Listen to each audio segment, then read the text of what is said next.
اللہ تبارک و تعالیٰ کی حمد و ثنا اور سرور دو عالم فخر موجودات بانی سے تخلیق کائنات آقا مولا حضرت محمد مصطفیٰ مجتبیٰ صلی اللہ علیہ وسلم کی بارگاہ میں ہدیہ درود و سلام پیش کرنے کے بعد معزز و محترم سامعین کرام، ماہ رجب المرجب میں جن ہستیوں کا اور جن شخصیات و بزرگان دین کا یوم بالعموم ہمارے یہاں منایا جاتا ہے، اور ہستیوں میں حضرت خواجہ فرید نواز معین الدین چشتی اجمیری علیہ الرحمہ 13 رجب المرجب کو مولا کائنات حضرت سیدنا علی مرتضیٰ رضی اللہ تعالیٰ عنہ کا یوم ولادت، 15 رجب المرجب کو سرخیل اہل بیت حضرت سیدنا امام جعفر صادق علیہ الرحمہ کا یوم وصال، اور 22 رجب المرجب کو حضرت سیدنا امیر معاویہ رضی اللہ تعالیٰ عنہ کا یوم وصال بالعموم ہمارے یہاں منایا جاتا ہے۔ ان کے ایصال ثواب اور نظر و نیاز کا بھرپور طریقے سے اہتمام کیا جاتا ہے۔ سیدنا علی مرتضیٰ رضی اللہ تعالیٰ عنہ اور آپ کی اولاد میں حضرت سیدنا امام جعفر صادق رضی اللہ تعالیٰ عنہ یقیناً عالم اسلام میں نہایت ہی نمایاں اور نہایت ہی اہم مقام کی حامل شخصیات ہیں۔ حضرت سیدنا علی مرتضیٰ رضی اللہ تعالیٰ نبی کریم علیہ السلام کی محبوب صاحبزادی حضرت سیدتنا فاطمہ الزہرا رضی اللہ تعالیٰ کے شوہر حضور نبی کریم علیہ السلام کے نہایت ہی محبوب داماد، مسلمانوں کے چوتھے خلیفہ، عشرہ مبشرہ میں چوتھے درجے پر، اور دیگر تمام صحابہ میں افضل حضرت سیدنا ابو بکر و عمر اور عثمان غنی رضی اللہ تعالیٰ عنہ کے بعد ولایت کے تاجدار، یعنی تمام تر جتنے بھی اولیاء کرام اور بزرگان دین اور ولایت کے جتنے بھی سلاسل ہیں، وہ تقریباً تمام کی تمام حضرت سیدنا علی مرتضیٰ رضی اللہ تعالیٰ عنہ کی ذات پر جا کر جمع ہوتے ہیں۔ سیدنا علی مرتضیٰ رضی اللہ تعالیٰ عنہ کا مقام و رتبہ اس قدر ہے کہ کائنات میں انبیاء کے بعد سب سے افضل ترین ہستی حضرت سیدنا ابو بکر صدیق رضی اللہ تعالیٰ عنہ کے بارے میں فرماتے ہیں کہ حضرت علی کے چہرے کی طرف نظر کرنا یہ بھی عبادت میں شمار کیا جاتا ہے۔ نبی کریم علیہ السلام نے اس قدر مقام و رتبہ عطا فرمایا کہ آپ صلی اللہ علیہ وسلم نے انہیں اپنے لیے مثل حضرت سیدنا ہارون علیہ السلام قرار دیا۔ نبی کریم علیہ السلام نے ان کے ذکر کو عبادت قرار دیا۔ آپ صلی اللہ علیہ وسلم نے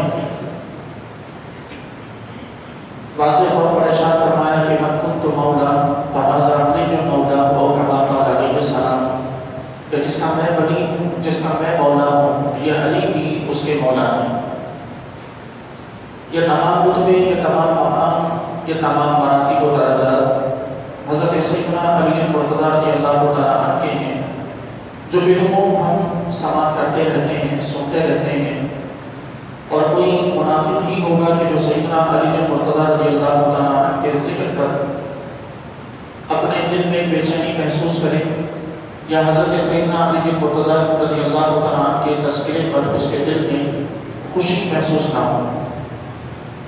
کوئی منافق نہیں ہوگا کہ جو سیدنا علی مرتضیٰ رضی اللہ تعالیٰ کے تذکروں سے اور ذکر سے چڑھتا ہو،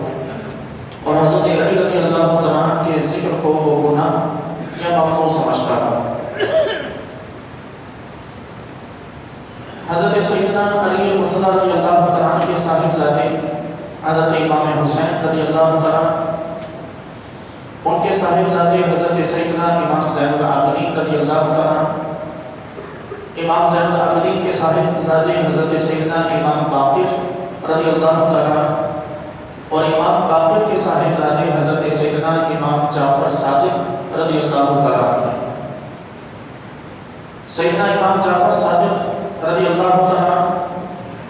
وہ ہستی ہیں کہ جنہیں سرخیل اہل بیت کہا جاتا ہے، اور یہ وہ ہستی ہیں کہ جنہیں بالخصوص حضرت سیدنا ابو بکر صدیق رضی اللہ تعالیٰ عنہ سے بڑی ہی خاص نسبت حاصل ہے۔ وہ نسبت اس طور پر کہ حضرت سیدنا امام جعفر صادق رضی اللہ تعالیٰ عنہ کی والدہ حضرت سیدنا ام فروا رضی اللہ تعالیٰ عنہ، آپ اپنی ماں کی جانب سے بھی اور والد کی جانب سے بھی حضرت سیدنا ابو بکر صدیق رضی اللہ تعالیٰ کی اولاد سے تعلق رکھتی ہیں۔ حضرت سیدنا ام فروا رضی اللہ تعالیٰ کی والدہ حضرت سیدنا اسماء رضی اللہ تعالیٰ وہ صاحبزادی ہیں حضرت سیدنا عبد الرحمن رضی اللہ تعالیٰ کی، اور حضرت عبد الرحمن رضی اللہ تعالیٰ صاحبزادے ہیں حضرت ابو بکر صدیق رضی اللہ تعالیٰ کے۔ حضرت سیدنا ام فروا رضی اللہ تعالیٰ جو والدہ ہیں حضرت امام جعفر صادق رضی اللہ تعالیٰ کی، ان کے والد ہیں حضرت سیدنا قاسم رضی اللہ تعالیٰ۔ حضرت قاسم صاحبزادے ہیں حضرت محمد رضی اللہ تعالیٰ کے، اور حضرت محمد رضی اللہ تعالیٰ صاحبزادے ہیں حضرت سیدنا ابو بکر صدیق رضی اللہ تعالیٰ کے۔ تو یوں دونوں جانب سے امام جعفر صادق رضی اللہ تعالیٰ کا نسب والدہ کی جانب سے حضرت سیدنا ابو بکر صدیق رضی اللہ تعالیٰ سے جا ملتا ہے۔ یہی وجہ ہے کہ حضرت امام جعفر صادق رضی اللہ تعالیٰ حضرت ابو بکر صدیق رضی اللہ تعالیٰ کے بارے میں نہایت ہی محبت آمیز الفاظ و کلمات ارشاد فرماتے ہیں، جیسا کہ آپ رضی اللہ تعالیٰ نے ارشاد فرمایا کہ ابو بکر صدیق رضی اللہ تعالیٰ نے مجھے 2 مرتبہ چنا ہے، یعنی ایک مرتبہ ماں کی جانب سے اور ایک مرتبہ والد کی جانب سے، یوں 2 جانب سے ابو بکر نے 2 مرتبہ حضرت ابو بکر صدیق رضی اللہ تعالیٰ نے مجھے جانا۔ یہ محبت آمیز الفاظ و کلمات سیدنا امام جعفر صادق رضی اللہ تعالیٰ کے صرف کہیں پر ختم نہیں ہوتے، بلکہ آپ رضی اللہ تعالیٰ جب کبھی بھی حضور علیہ السلام کے مزار قرآن پر حاضر ہوتے